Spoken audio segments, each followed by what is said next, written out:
Hello. Thank you for joining us today for our continuation of our GRCOM series on the GreenGrid security. This is our fourth iteration on the security aspect.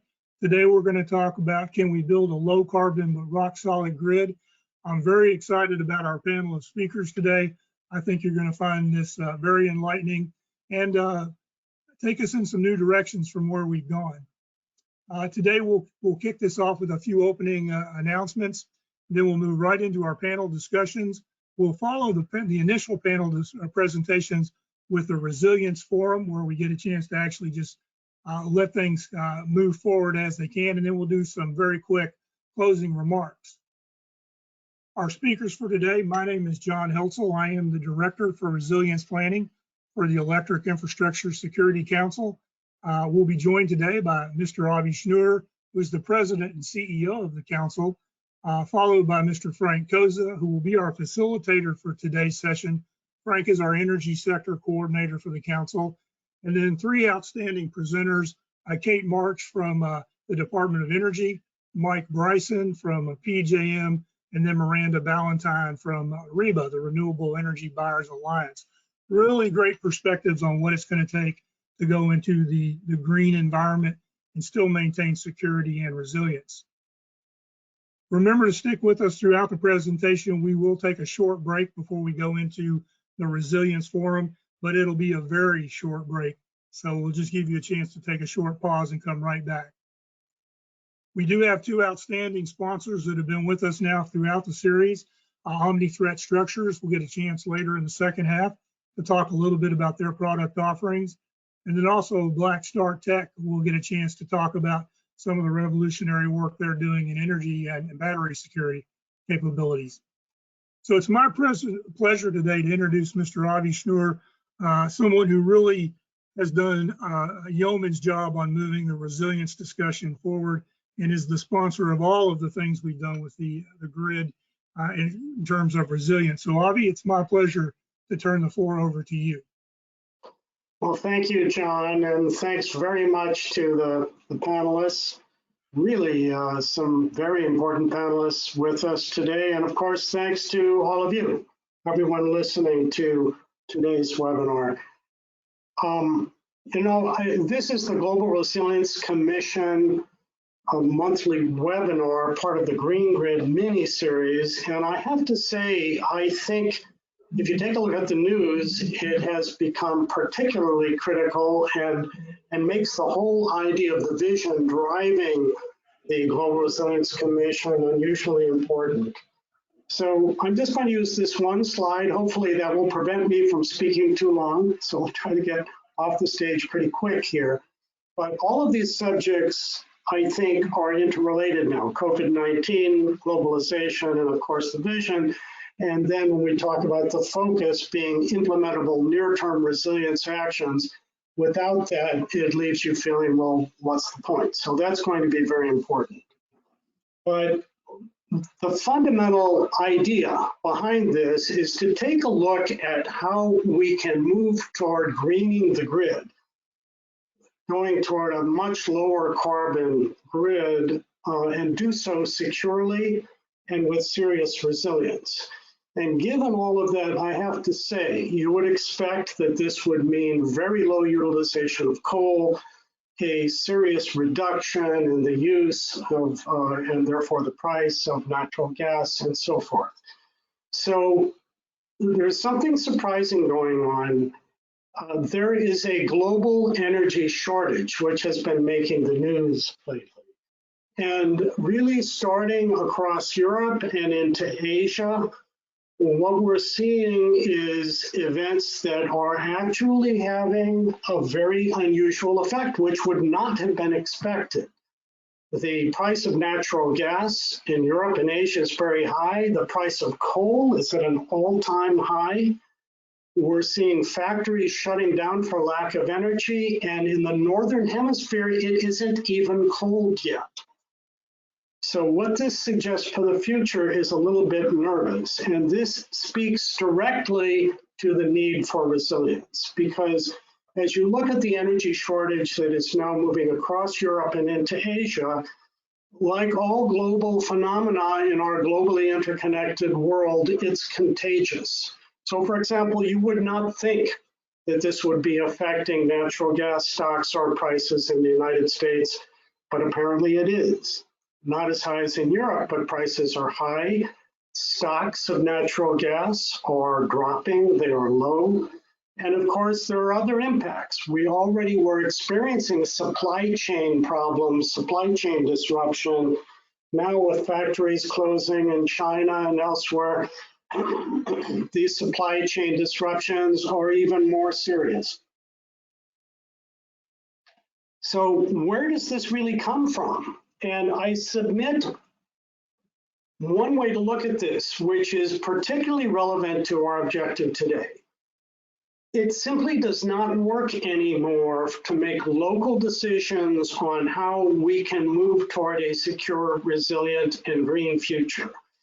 Everything interacts with everything else. Local decisions that were made in Europe about decommissioning nuclear reactors or reducing the apparent need for the production of coal, and doing so at a pace that made sense locally. Now what we're seeing is global impacts which are having exactly the reverse effect of what we would have wanted. So I think this is absolutely critical. What it points out is something that should not have been terribly surprising to us collectively, but perhaps it was. When you live in a globally closely interconnected, interdependent world, it simply does not work to make very localized decisions on how we can drive toward our vision for a green grid. We need to be working together. We need to gather together other colleagues, other organizations across the world to move forward collaboratively and with a sense for how we can do what we need to do in a way that will work globally and resiliently. So resilience planning is going to be absolutely effective, absolutely important, and it must take place if we want to be prepared not simply for the relatively mild weather that we're experiencing now on the Northern Hemisphere, but for the much more severe weather coming and potentially for extreme black sky class events. So in dealing with all of that, governments have a critical role, and they are doing their best to step up to that role. But especially when we talk about global scale, interdependent resilience planning across the world, the private sector is absolutely critical, because at the end of the day, the vast majority of the power that's produced and distributed and used is all about the private sector. So there is a tremendous opportunity, I think, for the private sector, which has demonstrated its ability to interconnect globally. That's where globalization comes from, to get involved directly in moving this forward. That's the vision behind the Global Resilience Commission, and we will be working hard to expand the scale and the scope of this process and the participation across many organizations and across the world. Anything that you can do, the listeners today, the organizations that are participating to help this process, I think is going to be very important, because we will need this going forward. But thanks again to everyone. And John, back to you. Thanks, Avi. As always, you're right on target. Let's move forward now. And it's my pleasure to introduce Mr. Frank Koza. Frank is going to be our facilitator for the rest of the session, and he's also going to give us a little bit of background. As I mentioned, this is the fourth of our GreenGrid series. But Frank, why don't you start off with a little background about where the road we've traveled? Yeah, will do, John. Thanks, and welcome everyone to today's session. To go back in time here a little bit to the previous three sessions, at the first session, we kind of talked about the impact that the greenness of the grid, I'll call it, is having on the system. Obviously, wind and solar and other renewables are being added to the grid in increasing numbers. The data is very clear, and it will continue to increase. With that comes some issues that have to be dealt with as we strive to maintain resilience on the grid. So that was kind of the summary of the first session. On the second session, we talked about the regulatory aspects of this. We've talked, Avi mentioned about the need for collaboration, basically among the government, among the industry and the end users to make sure that this happens effectively and we maintain resilience. So we talked about the regulatory and legislative aspects of the greener grid in the second series. And then in the third session, we talked about solutions. What are some of the things that can be undertaken to address some of these issues, and how we can come out of this with a resilient grid that is greener as we go forward. So that's kind of where we've been. And as John mentioned, today we want to do a wrap up. And basically we've got three speakers today, each coming from a different part of the discussion and with different perspectives. So we want to have that discussion today. And obviously we encourage you to submit any questions you might have via the chat function. So with that, I want to introduce our first speaker. Our first speaker is Kate Marks. Kate is Deputy Assistant Secretary at the U.S. Department of Energy. And Kate will speak about things that the government is doing to address the greener grid as we look to the future. So Kate, thank you for being with us, and please go ahead. Great. Thank you so much, Frank. And thanks, Avi, for the opening remarks. I think they completely align with where we're headed from a government perspective and what we really need to be doing across industry and with states and local governments. So really appreciate those comments. And I want to just note in terms of my background, I'm sure that it was shared somewhere, but I did come from the state side. I worked with the National Association of State Energy Officials and with the National Conference of State Legislatures and their energy program for a number of years. So my purpose in coming to DOE was really to focus on what we can do across states and federal government agencies, as well as with the energy sector at large, to really build resilience. And so I'm happy to be here today and tell you a little bit more about what our office is doing.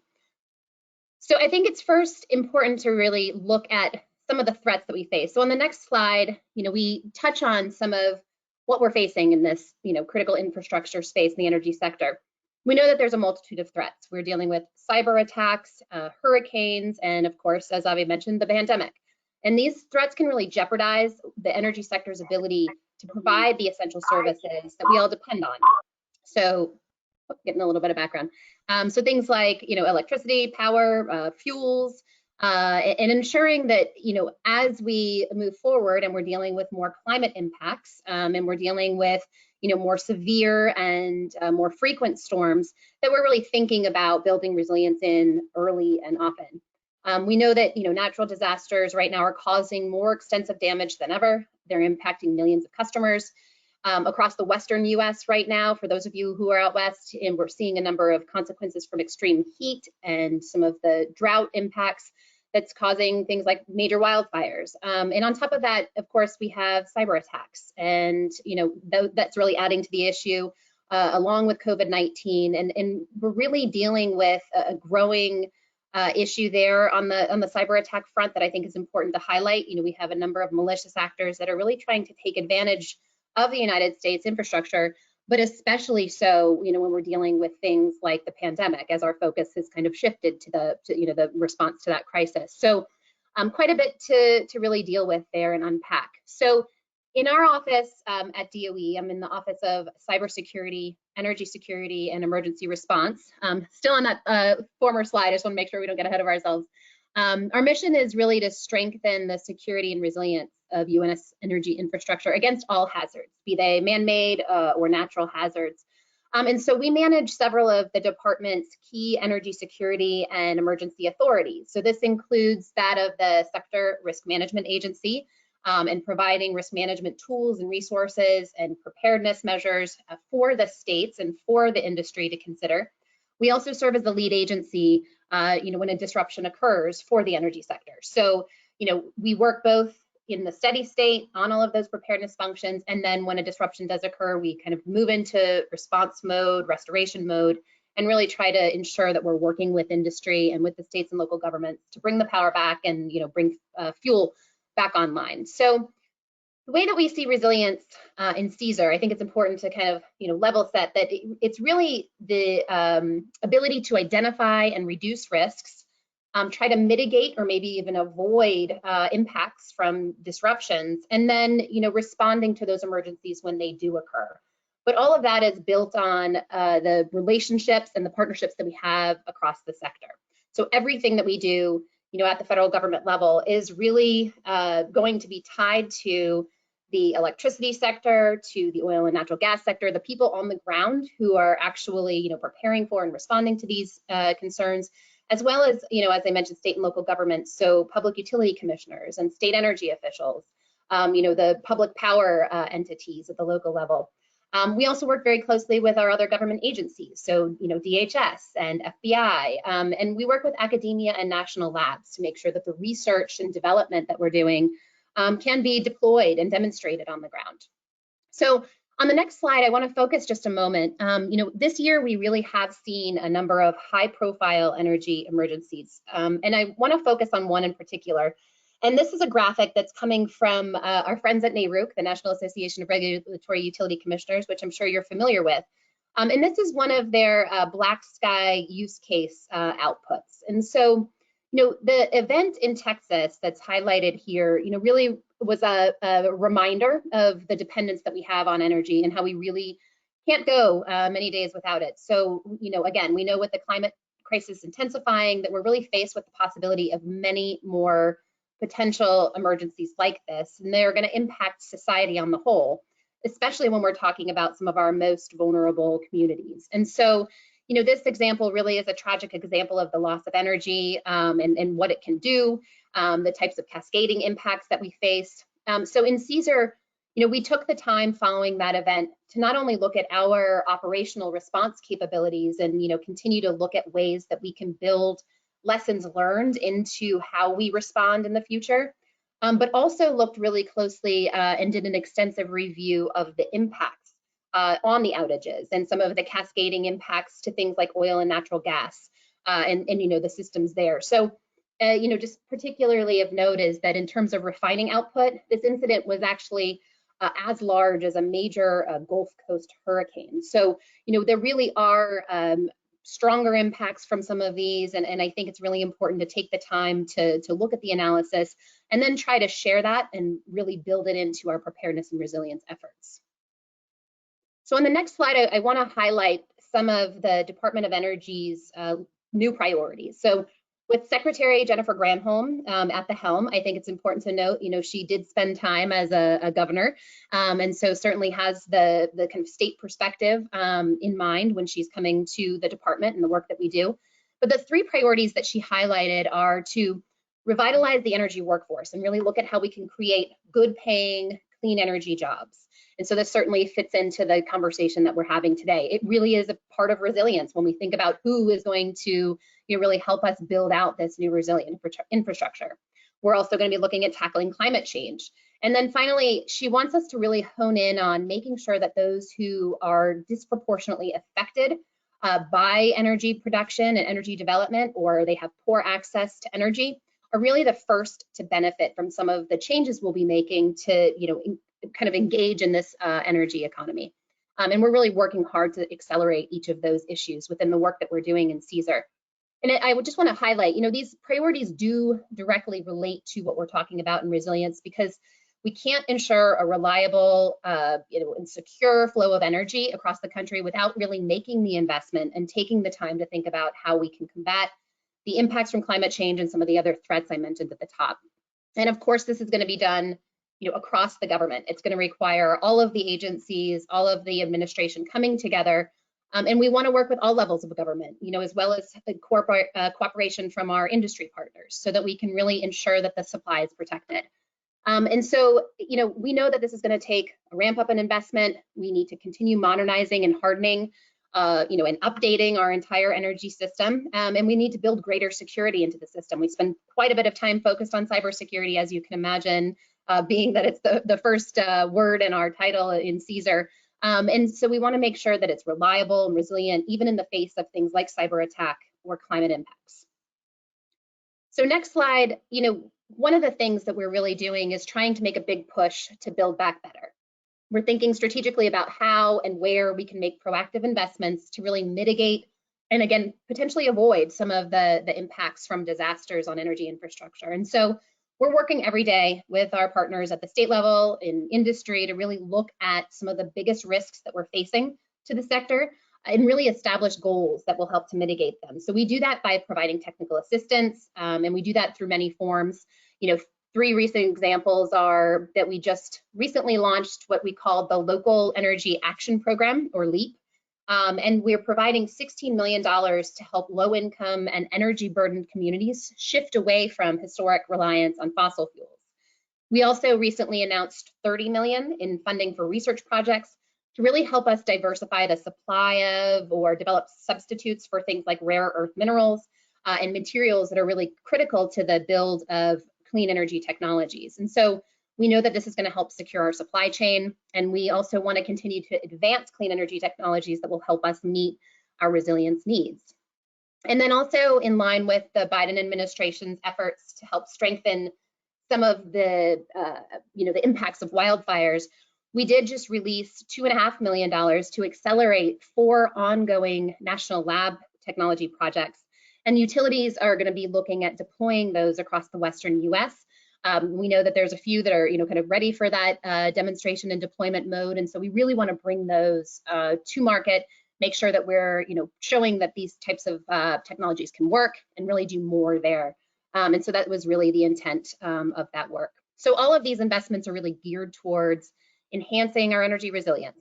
And so, at the CSER level, just to kind of bring it down to, where I sit, our resilience efforts really focus quite a bit on analysis of the risks and hazards.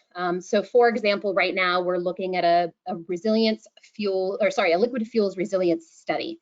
And the reason this is important from an electricity side as well is that much of the resilience in the liquid fuel space actually relies on electricity. So quite a bit of interdependencies there. And we're going to be doing many more assessments like this.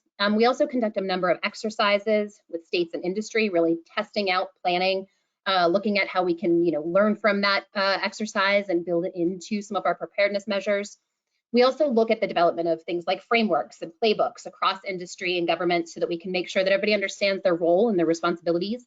And then finally, training and resources to really help to build that capacity at a very local level for state energy officials and for emergency managers to be thinking more effectively about how they can mitigate risk together. And as I mentioned, we work directly with owners and operators, and they're helping us not only in our preparedness and some of those playbooks and that sort of thing, really building that unity of effort and unity of message so that when we do have a disruption, we can kind of come together and make sure that we're eliminating barriers that industry may face in bringing power back on or bringing fuel back online. So we really are glad to see that a number of state and local officials are looking at community resilience right now and introducing policies that are going to help build, some of the incentives and the other plans that will really help to increase resilience in their states in the energy space. So I want to just note, we did host a state summit on energy resilience earlier this year.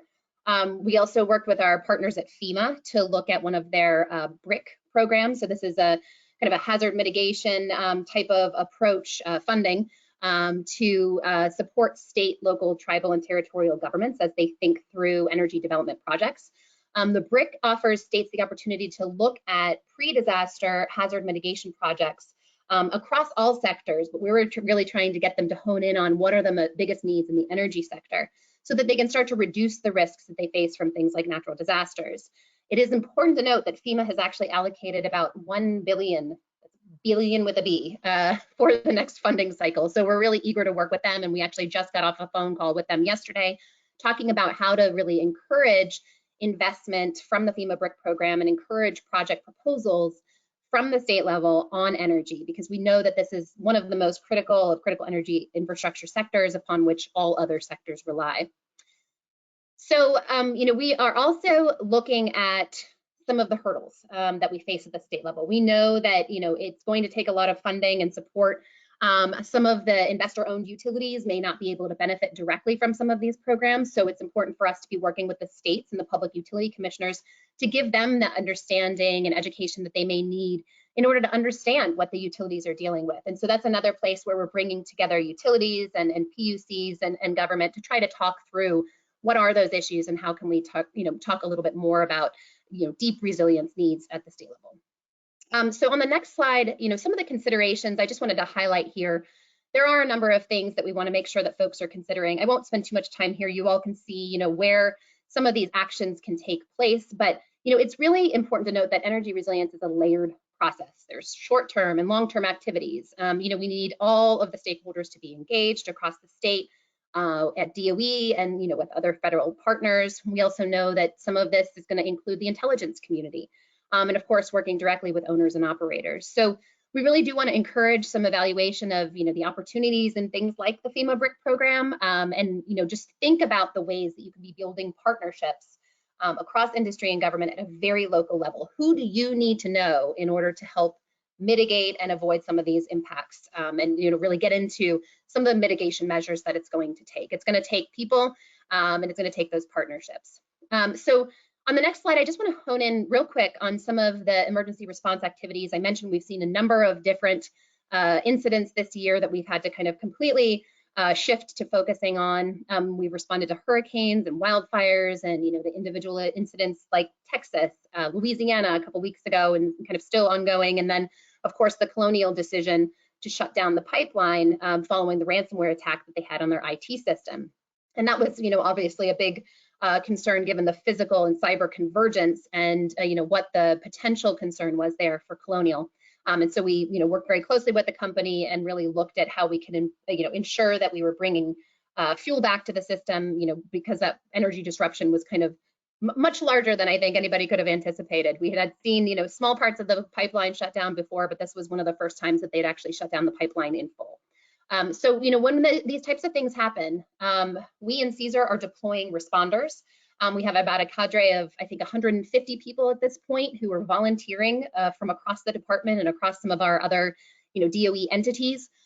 We bring them to the local field office. We're putting them at the State Emergency Operations Center, and then the regional and national, FEMA response centers, so they can sit with FEMA and other agency partners and with the states and local governments to really look at how we can support energy industry and eliminate any barriers, share information.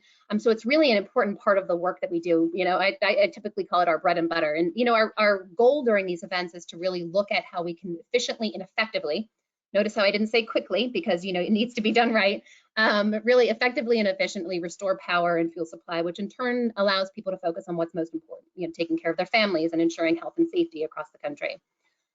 So, next slide, our relationships with some of the leaders across the country have really enabled and are going to continue to enable some of the resilient solutions that I know we're going to talk about today.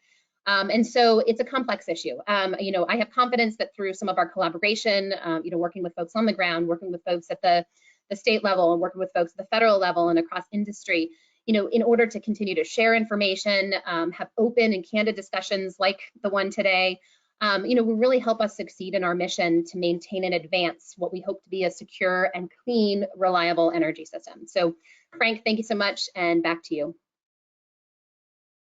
Kate, thanks very much for that presentation. It sure looks like CSER has plenty of work to do and you may need a break soon. But anyway, thanks again, Kate. We appreciate your presentation. Our next speaker is Mike Bryson. Mike is Senior Vice President of Operations at PJM Interconnection. I'm going to mention at the top here that Mike is not using slides. So I wouldn't want people to think that, oh, where are Mike's slides? And in the chat window they're saying, we're not seeing Mike's slides. But anyway, Mike is not using slides today, but we appreciate him being with us. And Mike, please go ahead. Great, thanks, Frank. Appreciate the introduction. So my name is Mike Bryson. As Frank said, I'm Senior Vice President of System Operations at PJM. For those of you not familiar with PJM, we're responsible for reliability of the bulk electric system for 13 states and the District of Columbia, so up in the Mid-Atlantic area.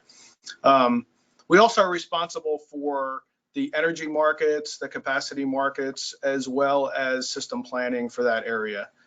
So I just wanted to talk a little bit about, some of the challenges as well as the opportunities for modernizing the grid and all the new energy sources that are coming along, and some focus on innovation, certainly.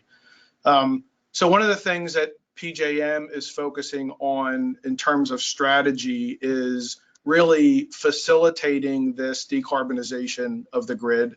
Our states have certainly been leaders in that area for the last couple of years.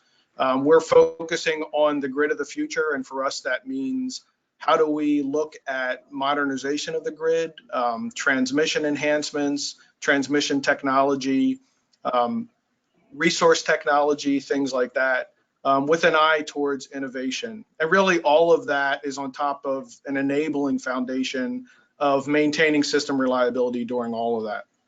And we also need to really focus on, a couple of the things that Kate talked about: workforce development. Do we continue to have the right people in the right roles trained to do this? Looking at efficiencies of scale, that's still a very focused part of what we do. And when we think about the challenges, and I know some of the previous workshops have certainly touched on that, but really changing a resource mix from these traditional resources that certainly we've seen in PJM, huge base of nuclear energy in PJM, coal, and natural gas, with a movement towards renewable energies. We're seeing wind, solar, a lot of battery development as well. All of this really, as we transition to these variable inverter-based resources, new grid technology is going to be really important to us. We have to layer that in on the ever-increasing threat of cyber attacks, as Kate kind of touched on, and the increasing frequency of extreme weather. And don't get me started on COVID. That just threw a wrench in everything that we do as well. But the threats to grid reliability in the past also remain, and we have to stay very, very focused on just making sure that we're keeping the lights on. So this is continuing some of our best practices in system planning and system operations. But as we kind of develop those looking towards the future, how can we get smarter in terms of innovation and looking towards how we really are designing the grid of the future. One of the things that I think I'd like to focus on is the relationship between this renewable transition and extreme events. Extreme events are here and we need to deal with it. Kate touched on a number of those, so did Avi. We need to deal with it in operations. We need to plan for it. We need to design and build for it. And we need to deal with it in policy as well. But keep in mind, if we were 100% renewable tomorrow on Thursday, extreme events don't stop this weekend. They will continue to be here. And so the way we transition to a renewable grid is very, very important, with an eye towards extreme events and a lot of the other things that Kate touched on as well. So the focus is, how do we get better at both decarbonization, grid of the future, with an eye towards getting better at managing extreme events as well. A lot of it is based on, I think transition, and I think Kate kind of touched on that. When you think about the events in ERCOT and SPP and MISO, one of the things about renewables, I think, is, and Chairman Glick pointed this out, is renewables performed as we expected them to perform. They certainly weren't a problem in ERCOT, but they also didn't solve the problem in ERCOT. And so there's a lot of different drivers to that. They are what we expect them to be. At PJM, I think we do a really good job of managing and forecasting the output of wind and solar. And so we're not surprised. We do a good job of managing those in real time, and we need to continue to get better as an industry. But we need to focus on the transition. Gas and coal have an important transition role, as well as a buffer for the intermittent limitations that we've seen. And we need to figure out what the right mix is there and make sure that we're able to, operationally manage the grid as we transition to this renewable portfolio. Avi touched on this, this concept of local decisions, and I think it's really important because states want renewables, and states prefer them close. They prefer the jobs, they prefer the decisions, they prefer the capacity as close to their customers as possible. And those local decisions, I think, are really important to states. but if we don't manage them, certainly on a national level, we're going to have problems down the road of potentially having to overbuild to compensate for that. And so, again, those kind of decisions from a policy perspective, I think, are very important. You know, consumers, I think, have demonstrated that they want clean energy, they want renewables, but it's clear that they value cost and reliability above the source. All else being equals, I think renewables win. But we have to make sure as we continue to build the system that we're building it to be resilient to extreme events and transitional events as well. PJM has, you know, I touched on our strategy, which is really looking at the grid of the future. One of the things that we think about in terms of how we build the system is looking at, you know, maybe it's like a Venn diagram of what we need to do to accommodate the build out of renewables from a transmission perspective, what we need to do for aging infrastructure. And this gets back to the comment that Kate made about build it better. I think that's very important. Some stuff we have to build better because it's 60 or 70 years old. Some tough stuff we have to build better because it gets damaged in extreme events. And so we need to consider that as well. And then we just have baseline resilience and reliability criteria. But if you look at it, there's potential intersections for all three of those where we can accommodate the goals of renewables, the goals of aging infrastructure or resilience, and the goals of baseline criteria to build out the system. And I think that's a real important part of what we need to think about in terms of grid of the future. And the other opportunity I think we have is really in innovation, looking at a lot of different technologies out there that I think are going to help from a resilience perspective. They may be dynamic line ratings, they may be FACTS, they may be DC technology, certainly batteries on the system. We probably have close to 400 megawatts of batteries on the PJM system now. A good sizable portion of those are used to provide reliability regulation for the PJM system. But they also are being used to make renewables, be it wind farms or solar, more resilient as well. And so we need to continue to look at those kind of opportunities as well. As we kind of take a step back, I think PJM has a very important role in making sure that we're really looking at the way we continue to build out the system. When I look back at the last decade, PJM and its members have put in $37 billion worth of transmission upgrades. But now we need to focus those kind of dollars as we continue to build out the system on being more resilient with an eye towards decarbonization as well. And so with that, Frank, I'm going to turn it back to you. Okay, Mike, thanks very much. Appreciate the presentation.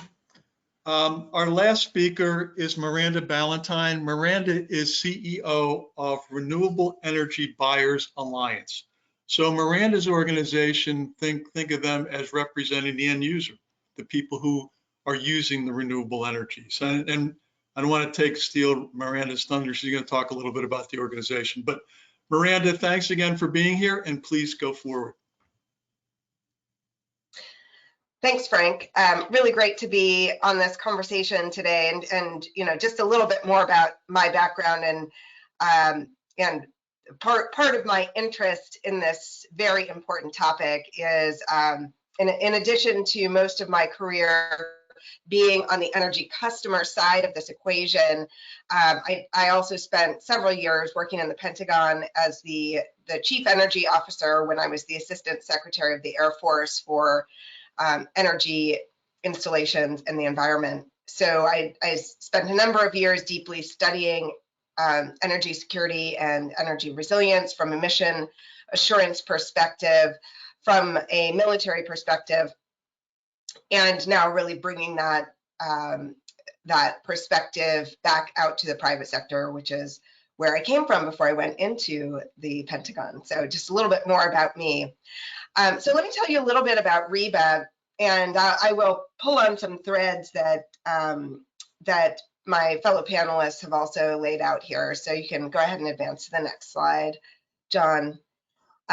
So my goal for today is, first of all, just share with you all who the Renewable Energy Buyers Alliance is, talk a little bit more about the impacts that energy customers are having on the landscape of electricity and decarbonizing the power system in particular, and why all of us that are in the energy security and grid resilience community should be thinking about this important stakeholder group maybe differently than we did in the past, where historically we've really focused on the supply side of the community, the utilities, the power plant operators, and we've focused more on the regulators and policymakers as the key drivers of both greening of the grid and also grid resilience. And my job today is really to share with you a little bit more about why energy customers, particularly large energy customers, really matter to this conversation. So go ahead and go to the next slide.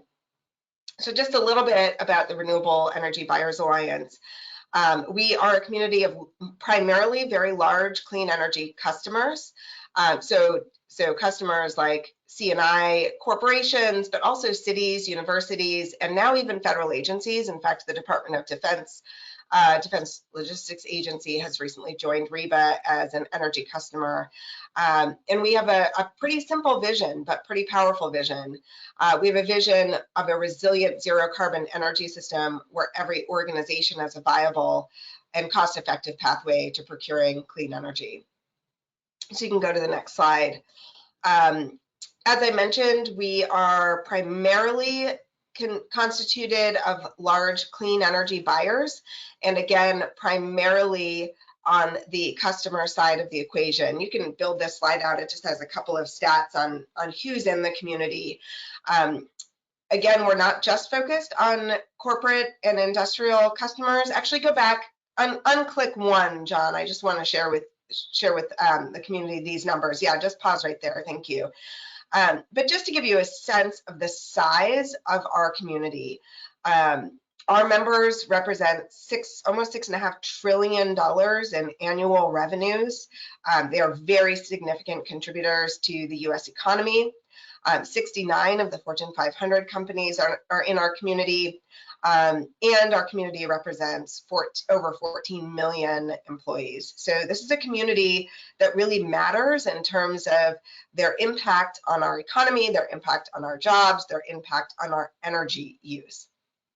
Go ahead and go on to the next slide. You can build that out and take us to the next slide. Thanks. Next one, John. Thank you. So why does this community matter from a greening the grid perspective and a grid resilience perspective? So you can build this slide, John, just to give the audience a little bit of perspective on how this community is really driving grid decarbonization. So there are now over 300 companies that have publicly set 100% renewable energy goals, and there are over 1,300 companies who have set science-based climate change goals. So it's a very significant number of major corporations, and you can see on the left just a couple of the 2020 types of announcements that we're seeing out of corporations around using their market power to drive full economy-wide decarbonization. So how has that played out in our electricity markets? You can go to the next slide.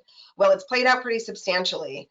This is a build slide too. Sorry, I should have warned you in advance. Perfect, you can pause right there. So it's playing out pretty significantly. The first corporate utility scale clean energy power purchase agreement in the United States was in 2008. At least as far as I can find, it was a Walmart project for a utility scale wind project in Texas. And we've seen an absolute astronomical increase in the last 5 to 10 years in corporations using their buying power to directly procure for utility scale clean energy. In fact, last year was a banner year for this community with over 10.5 gigawatts of new utility scale wind and solar announcements. That was equivalent to 30% of all new capacity added to the market last year and 40% of all new carbon-free capacity added to the market last year. So this community of large buyers, large energy customers really are driving a significant amount of the grid decarbonization. You can go to the next slide. The next slide really just demonstrates, go ahead and build that out. Or go to the next, next one. There you go. This slide just really shows that 2021 is not slowing down. I know you can't read all the little words on this slide, but those are all company names. We are seeing not only an increase in the number of gigawatts being announced and deployed each year, and 2021 is set to be another banner year. Fourth quarter is always our biggest quarter, so we are fully anticipating that we will be very near to or meet or beat the 2020 record that was set last year. But each of those are company names, and we're also seeing a dramatic increase in the number of companies and the different types of industries that are using their buying power to drive clean energy deployment. You can go to the next slide. So a couple of things that are interesting for this community, you can build this out. We've seen a switch. We saw a switch starting in 2019, where early in the large clean energy procurement, the vast majority of projects that were being deployed were utility scale wind. In 2019, we saw that flip-flop, so that utility scale solar is now the predominant technology, and you saw that that trend continued in 2020 and is also continuing in 2021. Go ahead and build that. Go ahead and go to the next slide.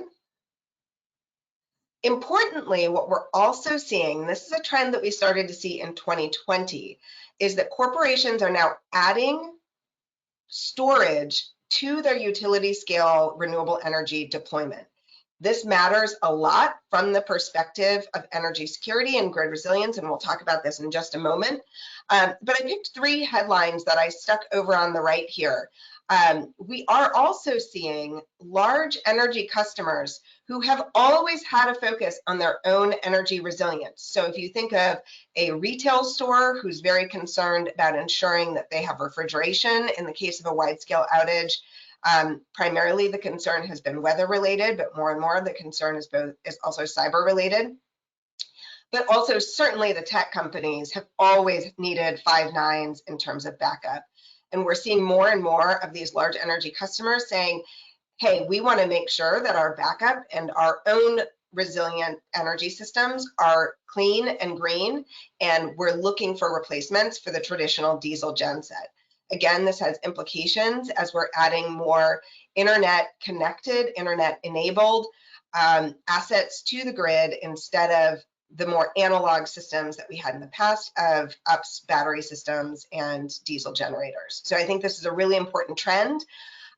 With the falling cost of storage, we see more storage being deployed both at utility scale at the site of the power generation, as well as at distributed scale at the site of the consumption. You can go on to the next slide.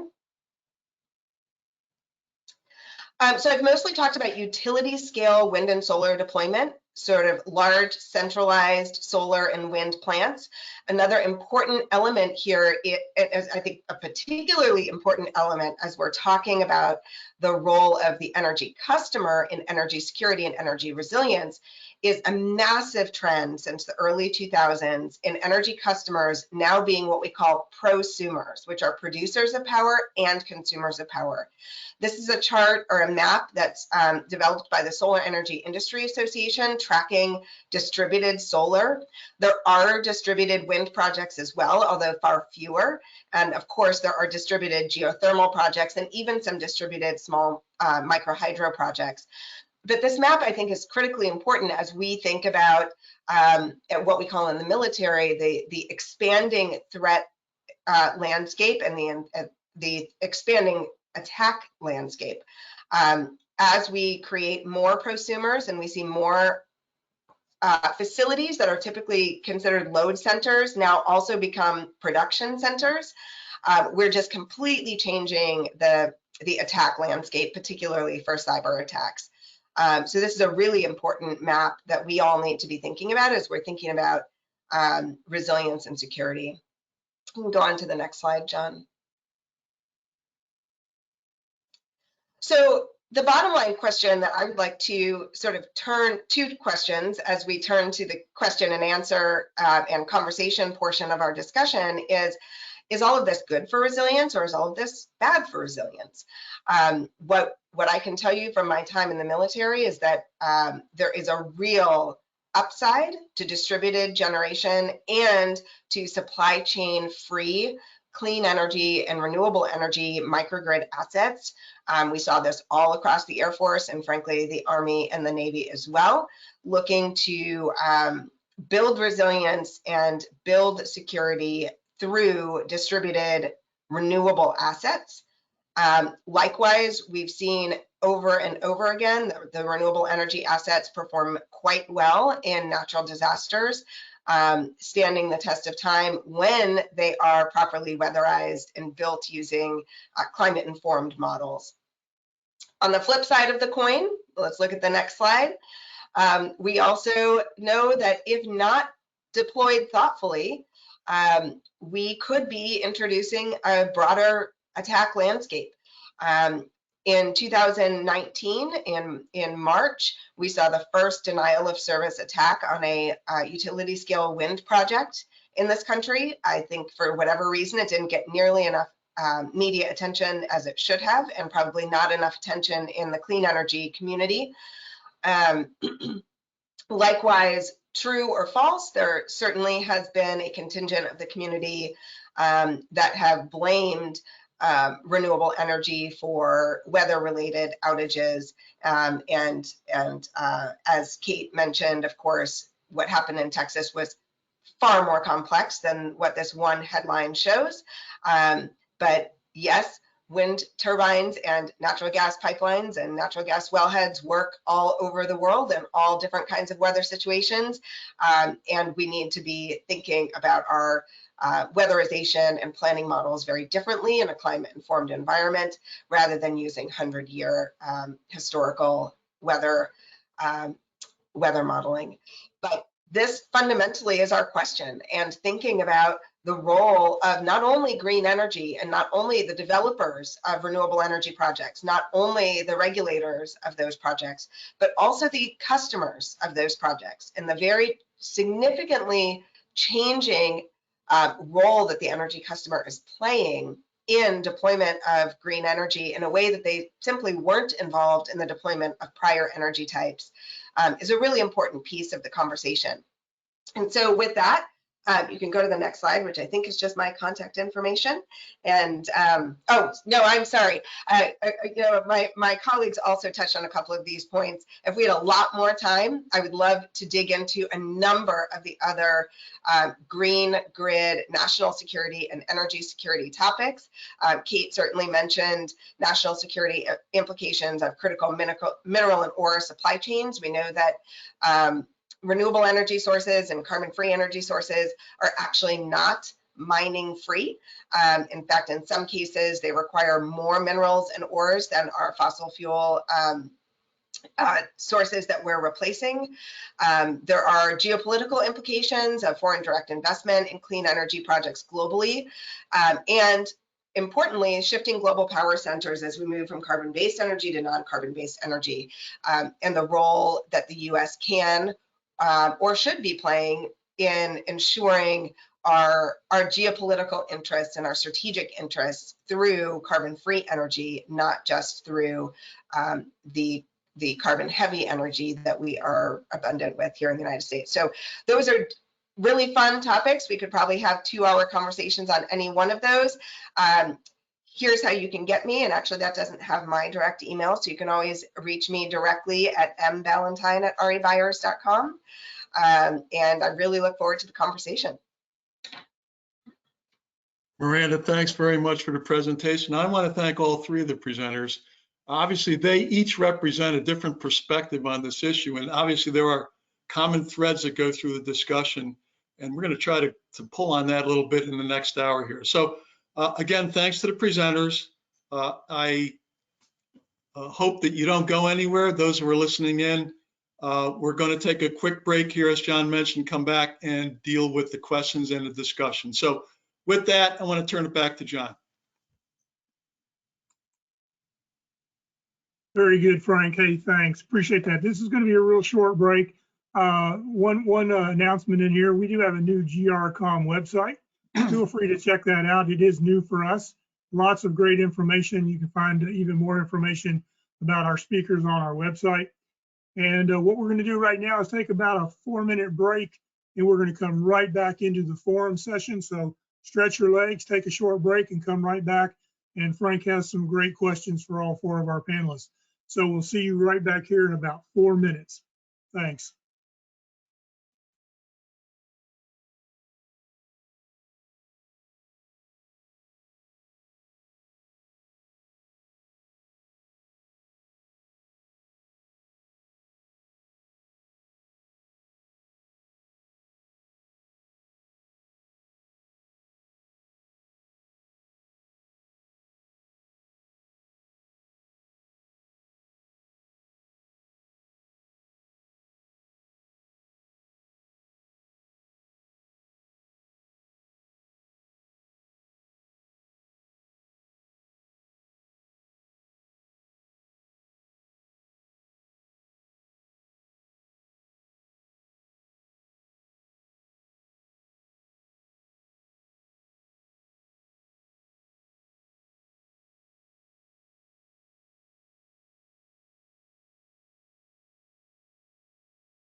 John, are we ready to go? Yeah, Frank, whenever you want to bring people in, I think we're good to start. Okay, very good. Thanks, everyone. Thanks for coming back. As we mentioned, we wanted to have a discussion now with the speakers involved, and we did not get a lot of questions on the chat. But if you have other questions and you want to submit them, please submit them via the chat. I do have questions for our speakers, and I want to lead off with a question, I guess, about fostering collaboration. You each have talked about the need to foster collaboration.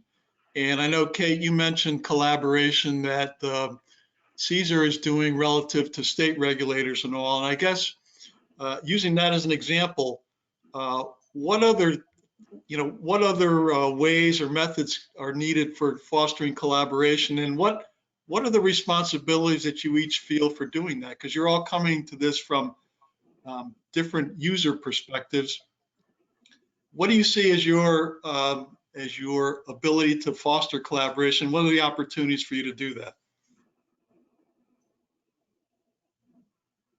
So I'm happy to start that.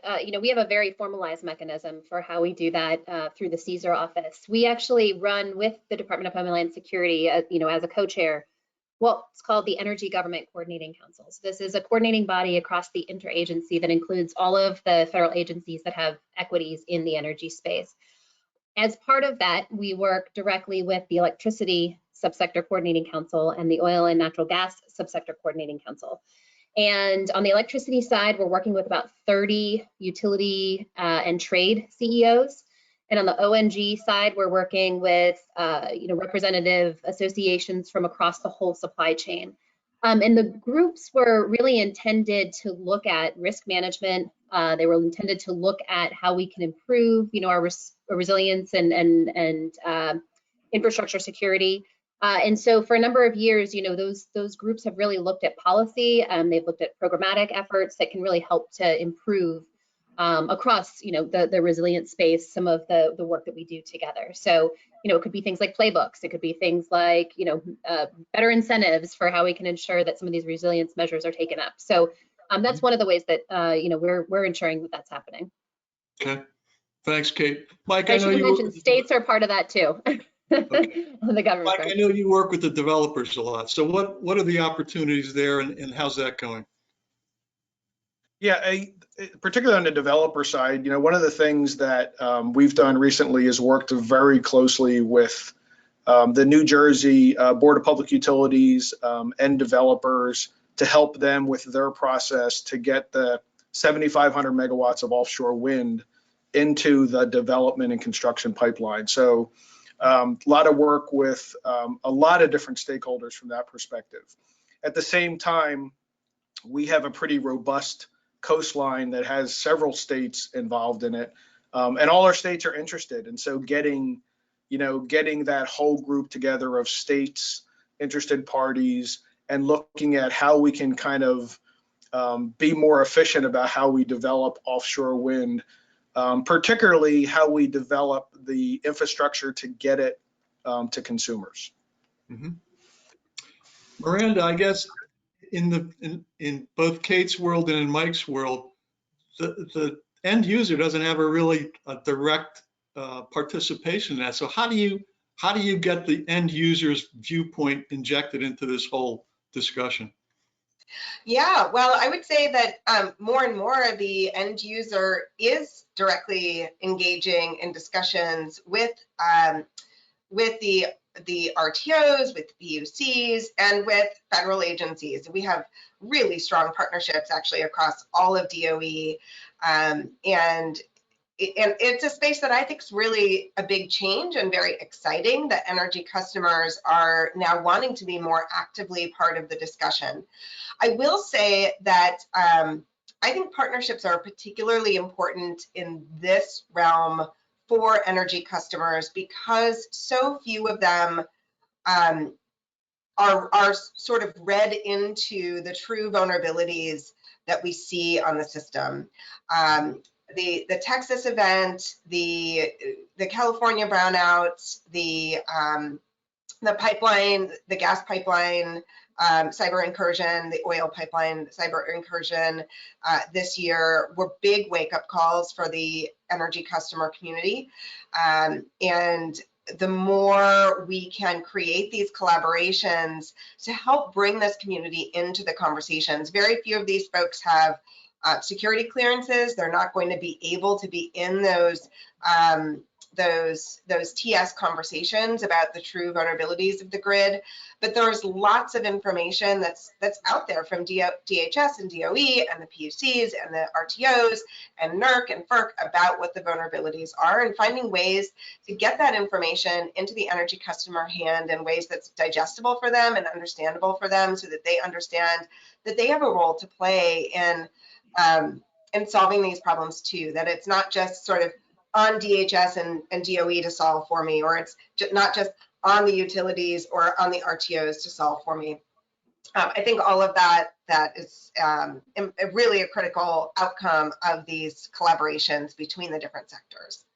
That kind of says education to me, and I'm wondering, how do you all see that happening, so to speak? How do you reduce what seem to be, inordinately complex issues? How do we reduce it to the point where the end users, everybody else kind of understands and can then support the need for resilience efforts? So, I want to touch on the clearances point for just a moment, because we do work with the Department of Homeland Security to provide clearances to the private sector in the energy space. So we have probably about 500 clearances in the energy sector right now that we provided through that program. And of course, DOE is one of the agencies with its own, intelligence office as well, and CSER works very closely with them. One of the ways that we try to make sure that we're getting information into the hands of people that's actionable and intelligence informed is through the ISACs, the Information Sharing and Analysis Centers. So we have ISACs across the electricity, the oil and natural gas, and the downstream natural gas sectors. And we share what we call ARES reports. So we take, intel informed, actionable information, and we put it into an analysis of risks in the energy sector, or ARES report. We love our acronyms in the federal government. So those ARES reports do go through those ISACs. I think we've done a couple dozen of them this year. They provide not only a discussion of the threat or the vulnerability at the unclass level, but they also provide mitigative measures that can be taken to improve the security of the system. So I just wanted to highlight that because it is important to really utilize that intel and inform what can be turned into actionable information. And I think beyond that, providing guidance for how to think about planning, providing things, like the training and exercises that I mentioned, and really making sure people have hands-on opportunities to figure out how to work together so that, when there is a disruption, they already know each other, they know what the plan is, they know what they need to do. And also just providing, risk assessment models or frameworks that can be used. We have one in the cyber side called our Cybersecurity Capability Maturity Model, where you can walk through all of the various elements that should be required as part of, your cybersecurity regimen, if you will, and you can kind of walk through that as a company and take that on yourself to assess your own cybersecurity. So I think it's things like that that really, put these tools in the hands of the people who need them most. Mm-hmm. Other thoughts? Yeah. Hey, Frank. Sorry, go ahead, Miranda. Mike. You go, Miranda. I'm really excited about the partnership that the REBA Institute and the Electric Infrastructure Security Council is building, specifically around educating the energy customer community. I'm enthusiastic about the EarthX event that we're going to be doing together specifically for large energy customers, and I'm so appreciative that ICE is leaning in on that. Additionally, the REBA Institute is launching a program that we call Beyond the Megawatt, which is really looking at all of the non-greenhouse gas impacts that renewable energy and clean energy deployment has. And there's really there's three pillars to that program. There's the resilience piece, which is what we're talking about today, but there is also other environmental impacts of clean energy. So looking at how the minerals and ores are mined and the environmental impacts of that, the greenhouse gas and environmental impacts of the entire supply chain production of solar panels, wind turbines, batteries, hydrogen, all of the different clean energy technologies, all the way through to where those projects are sited, and looking at things like, are we siting in conservation corridors? Are we ensuring that the projects are pollinator friendly and raptor friendly and that kind of thing? So all the other environmental pieces is the second pillar. And then the third pillar is really the human component. So looking at equity and human rights issues up and down the supply chain of clean energy projects. So that's a project that I'm also just very excited about, because it really embeds resilience into the broad spectrum of other non-greenhouse gas impacts of clean energy deployment. Mike, you had a comment? Yeah, one of the other thoughts too, just to add on to Kate and Miranda, one of the things that we've been doing really more recently, the last year or so, is this concept of workshops, which is really a blend of education and discussion, a little bit of venting, but venting helps with the discussion as well. But to get a lot of train of thoughts together and then develop solutions out of that before we actually tackle the problem.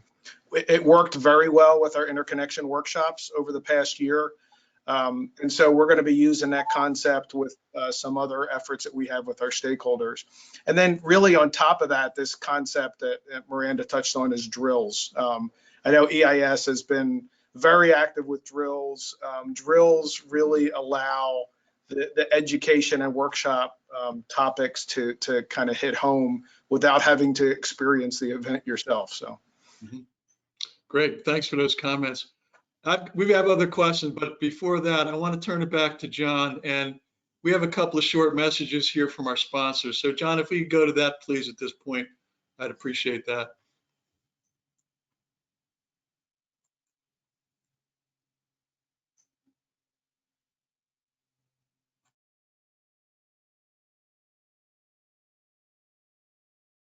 Well, thank you very much.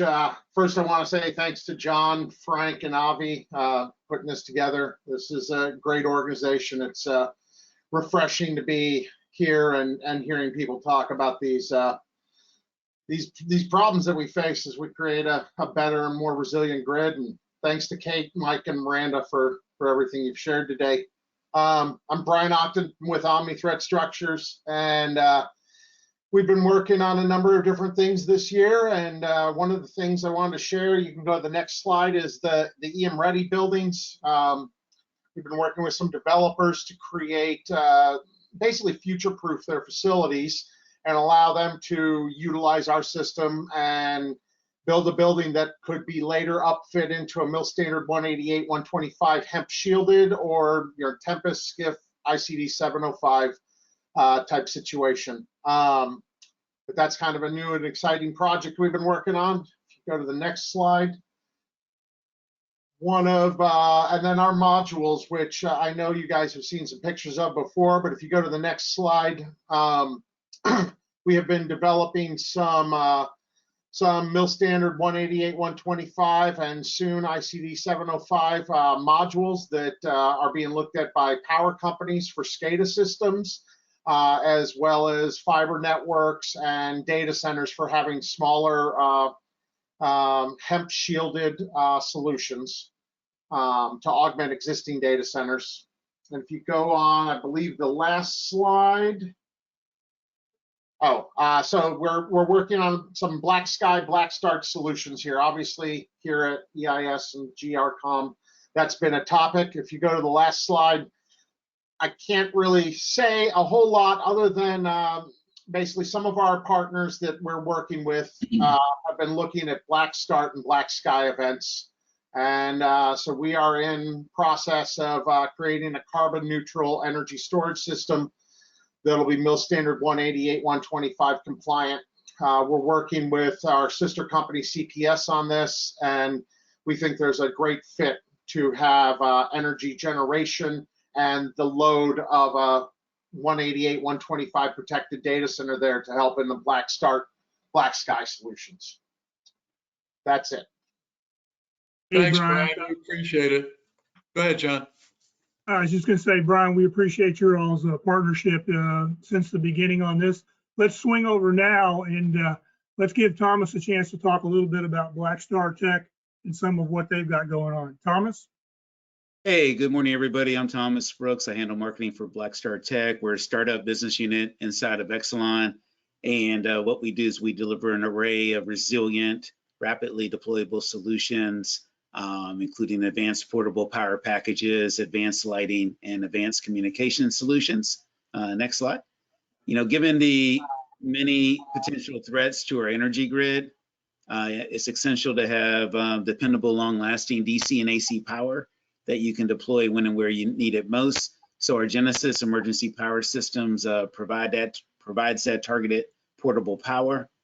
Our quantum core UPS industrial batteries help you improve life cycle costs for your UPS needs using some proprietary monitoring software. Our LightWorks smart emergency lighting solutions, they run off the same reliable, rechargeable lithium iron phosphate batteries that we use on Genesis, and they include predictive diagnostics for remote monitoring. So, some of our facilities, we've been able to redeploy 2 full-time employees and save hundreds of thousands of dollars in material maintenance costs. And then finally, our Beacon Broadband provides resilient solutions for advanced 4G and 5G private networks. You can go to the next slide. So our origin story for Black Star Tech, these pictures are from the Fukushima nuclear station disaster that happened in Japan 10 years ago. If you remember, they didn't have emergency power and they had to resort to grabbing car batteries from the parking lot. So Black Star Tech has really innovated in this area. Our equipment is relatively small. It can easily be stored where you need it. And by rapidly deployable, I mean you can be up and running in 30 minutes or less. Next slide. So we sell these Black Star Tech products in packages or as individual components. We can provide a package that includes the batteries, inverters, and rectifiers so that you can deploy power in 30 minutes or less. We have a myriad of DC and AC power sources, including 3-phase, 480 volts AC. And we can also even integrate this equipment with a long-term fuel option using propane generators to keep you up and running for 30 days or more in an extended emergency scenario. Next. Our products utilize lithium iron phosphate batteries, not lithium ion, but lithium iron phosphate instead of the older maintenance intensive lead acid batteries.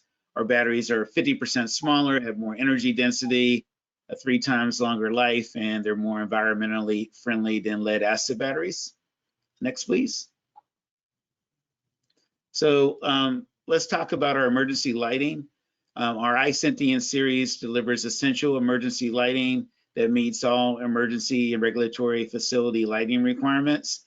You get a longer illumination than typical competitors. The best feature is probably the self-diagnostics that helps you to reduce maintenance, instead of people going around having to replace the lead acid batteries. Next slide. So one example of those savings, the ROI is really compelling, is if you look at our Limerick nuclear station, they previously had 2 full-time employees that maintained all the old lead acid batteries. So we've been able to redeploy them and save a couple $100,000 a year in material maintenance costs. Next, please. And you'll get a copy of these slides. We have many different ordering options. You can have up to 4 headlamps. You can integrate cameras. We have a seismically qualified mounting shelf. An SSD option is available if you need more internal storage for things like video analytics. Wi-Fi is standard, but LTE is also an option. Next, please. And briefly, our Bright Sites products. These provide light towers for government, municipal customers who need equipment that is highly resilient and reliable and easy to use. The tri-tower in the center, you can easily move that around on a dolly. It provides 30,000 lumens of light. The Leviathan tower on the left is designed to you can move it around on a four-wheel cart, and that provides up to 80,000 lumens of light. And then the big one on the right, basically this is extra long runtime illumination for 15 hours or more. And it's very resilient. You can tow that around as needed. Next. So we also have our Beacon facility on demand cellular, which allows you to install a private network, or you can expand your existing facility installation with battery backup to provide resiliency with secure communications. This solution is IoT ready, and it can be hardened for a variety of emergency response scenarios, and of course with the battery backup from Blackstar Tech. And then our Beacon Emergency Response Cellular gives you rapidly deployable, portable, battery-powered cellular communication systems. We can give you a hardened response capability for a variety of emergency or black sky events where you would need a standby or standalone communication solution. So basically what we're saying is, you need resilient power, communications, and lighting to have a complete solution. Next. So in summary, again, you'll get a copy of these slides. We appreciate you, taking a look at our lighting, communications, and power solutions, and feel free to contact us through our website. Thank you. Hey, thanks, Thomas. We appreciate that. Frank, we'll turn it back over to you for the next session on some great questions, I'm sure. Yeah, and thanks, Thomas and Brian, for being with us and providing those messages, and obviously sponsoring our efforts here. Yeah, we want to go back to questions. I guess I want to ask the panelists, what do you see as the biggest challenge here? What are the things that are the challenges that need to be overcome here to foster, first of all, better communications, but also to be able to accommodate the renewable assets on the grid? What are those challenges that each of you see? What is I'll say the biggest challenge that each of you sees? So I think from our perspective right now, when we're looking at the expansion of distributed energy resources, one of the things we're going to be focusing quite a bit on is cybersecurity and what that means for bringing all of these new technologies to the grid, and really ensuring again kind of the security and resilience as we continue to move through this process. We are going to be releasing some considerations for how to be thinking about that, and those will be put into a document kind of based on what we're seeing so far and some of the places where there has been greater adoption of DERs. And I think one of the other things we are doing is engaging with manufacturers and engaging with component design. We want to make sure that we're getting in early and thinking about cybersecurity as we go through the research and development process of some of these components. We're looking at the supply chain and cybersecurity through testing, vulnerabilities testing. We want to be able to disclose some of those vulnerabilities. So just going back to what Miranda had mentioned earlier about, do you need a clearance to do this? Well, we're trying to make it easier to understand the vulnerabilities when we do find them. And then, really looking at what makes up these components in the energy system, looking at the bill of materials and trying to understand from a hardware and software standpoint, what are the materials that are going into the build out of these components, and how do we make sure that we're evaluating some of the vulnerabilities, the threats associated with them, and then what to do about it. Great, thanks, Kate. Mike and Miranda? Sure. So I guess my thought, the biggest challenge is the transition. Is all of the things that we're talking about are multi-year, very expensive projects that involve planning, siting, construction, all those kind of things, and policy, and iron in the ground, whether they're renewables or transmission. And the transition is just really, really important because it's, I think about it as, it's a plane that can never land. Frank remembers that that saying, a plane that can never land, the lights can't go out, and we have to transition to another plane out there in flight without landing. And there's a lot of moving pieces, and we have to be really thoughtful about how we do that, because there are some considerations out there. We're running up against one of them right now, where clearly coal is economically challenged. It's certainly challenged from a policy and renewable perspective, and the ability for them to stay around long enough to get the renewables on is important. And there's a lot of challenges to that. And we just have to, it's one of the things that we have to do at PJM is help manage that. And we need our partners, be they the customers, DOE, FERC, and NERC to help us with that transition. Thanks, Mike. Miranda? It's hard to pick just one thing that's the main challenge. But if I had to pick one thing that if I waved a magic wand and could magically change, I would love to have one agreed upon national energy security threat assessment. Right now, there are so many different agencies who have jurisdiction over this issue between NERC and FERC and the RTOs and DOE and DHS and DOD. It can be very challenging, even within the government, for inside government actors to understand what actually is the threat. And I think we can look at the National Climate Change Threat Assessment that was started under the Bush administration and continued under every administration since, that brings together a whole of government, all agency review of the true threat to the United States that climate change poses. And we could use that as a model for having a single whole of government energy security threat assessment. Of course, there's overlap between climate and energy security, but a lot of things that are not at all related to each other. And that would really give all the stakeholders one shared view that is from a trusted source on what the threat is. And that would really allow all of the market players to be rowing in the same direction. And of course, as Kate mentioned, that would you could have both a classified and a declassified version of that. So that if I could wave my magic wand and say, what's the one thing that could really make a big difference, that probably would be it. But I will say also one of the big challenges is just the sheer pace at which all of these changes are happening. You saw that hockey stick chart of the deployment of customer-driven clean energy.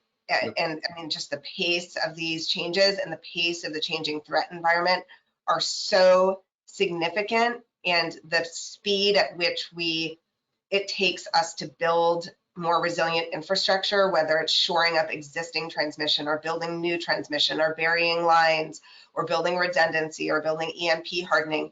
These physical infrastructure projects take a lot longer than the pace of the threat environment is changing. So that's, I guess maybe my second big worry.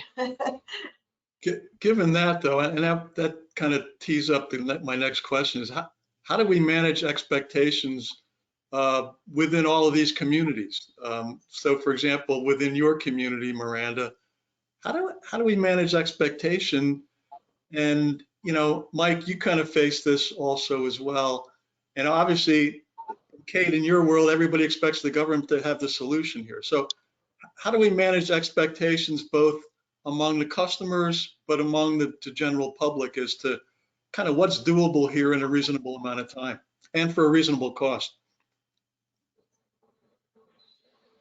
Well, I appreciate you highlighting that we have our work cut out for us at the federal level, but I mean, well, I think you're already on the hook to do the overall assessment for Miranda, so that's right. That's right.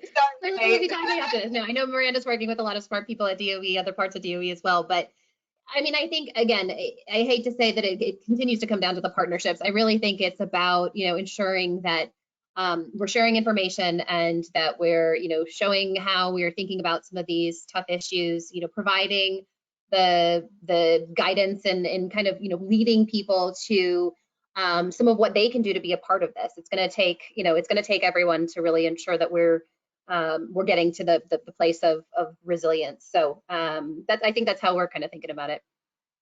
Okay. Go ahead, Mike. Yeah, and just to pile on there, I think that collaboration and communicating with stakeholders before events, because managing expectation during and after events is somewhat futile. So those conversations ahead of time are really important with our states, with our consumers, with our stakeholders, with our federal partners. We just need to continue to do that. Mm-hmm. Miranda, any comments on that? Believe it or not, I don't think I have anything to add to that. Okay, okay. All right. Hey, we did get one very specific question. Mike, I wanted to pose it to you. The questioner is asking about the use of internet for SCADA. And Yeah. I think the question specifically was, can the energy providers guarantee they will not use the internet for control of their generation? I don't know if you can do that, but do you have a comment on that? Yeah, it's interesting. Did my boss ask that question by any chance? No. Yeah, it's certainly something that we're wrestling with because we, and I know Kate probably knows about this, we saw a situation over the past 6 months where we had a denial of service attack with one of our member companies that affected telemetry into PJM and did not cause any reliability issues, but it got us asking the questions about that. And one of the things, if you think about it, and to kind of get back on, some points that Miranda has made, is that we're very sensitive to is we have a very robust telecommunications infrastructure for energy, very robust.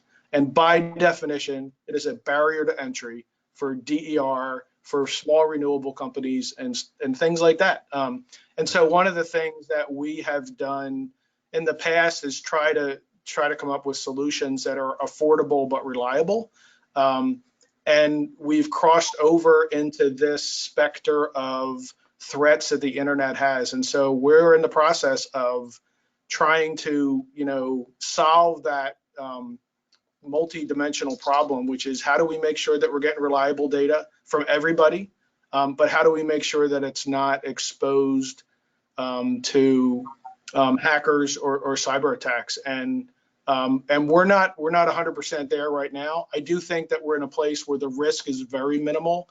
It is between the reliability entities, reliability coordinators and stuff like that probably are in a better position to manage it at that level, but it is still a risk with companies that are kind of spread out and communicating internally with themselves. So it's something that we definitely need to get solved. So I don't know that I made the person who asked that question feel any better about it, but it's clearly on our radar.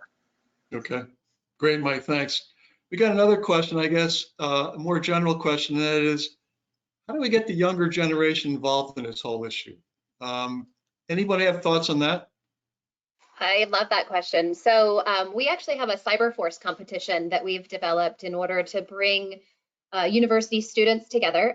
Before COVID, they were coming in person to some of the national labs. We had about 10 national labs that were participating in a one-day Cyberforce competition where they would get hands-on opportunity to kind of test their abilities against a cyber attack that was kind of simulated on one of the networks. And so, we put them through the ringer on that, and we had some great success there. And so during COVID, we've decided to kind of expand that a little bit because obviously being virtual, you don't have to pay for travel and all those sorts of things. But we've actually established an alumni network of the students who have participated in that event so they can kind of show, come back and say, here's where I've, started working and then make those connections to new students. We've also looked at ways to connect them maybe through internships or fellowships at different companies. We're also, trying to make a better connection on a more regular basis with some of those companies so they can get a sense of what are the types of jobs that they can, take on in this sector. So that's one of the things that we've been doing. Great. Thanks, Kate. Miranda or Mike? Any thoughts on that? Just a quick thought on that, Frank. And one of the things is we're doing some of the things that Kate described, I think at a much smaller level, but it's really trying to engage at the high school level, people to be interested in this industry. We need to look for ways to make it interesting. And I think it is interesting. I think it's very interesting.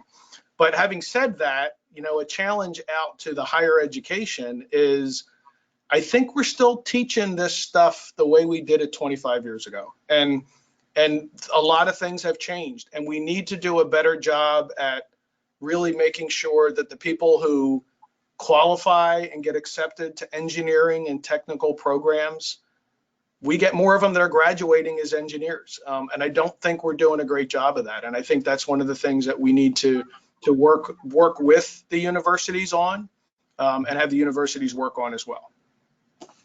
Okay, thanks, Mike. Miranda, thoughts on that? I guess I don't have a great answer to this question.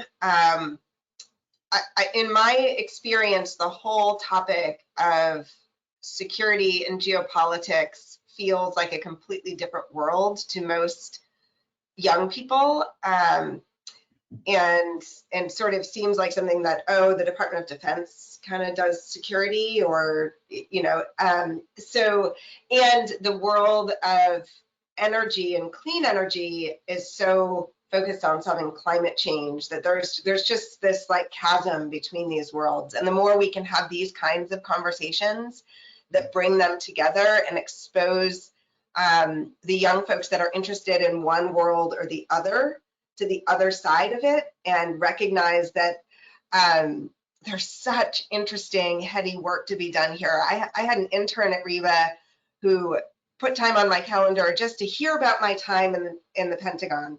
I thought, okay, this will be a fun conversation. Turns out she did her master's degree in energy security in Eastern Europe. She was a fluent Russian speaker, and came from a family of Army officers.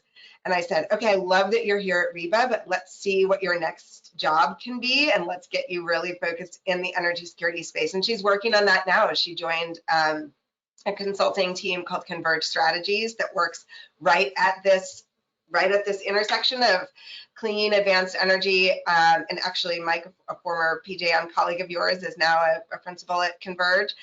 And so, identifying the young people that when we see them that are interested in these issues and have a head for it and want to get into it, and positioning them in our communities of companies where they can start their journey. But really just trying to close the chasm. Let's talk with young folks. Let's show them how cool and interesting and heady and complex and dangerous and fun these topics are to solve. And that'll bring them in, I think.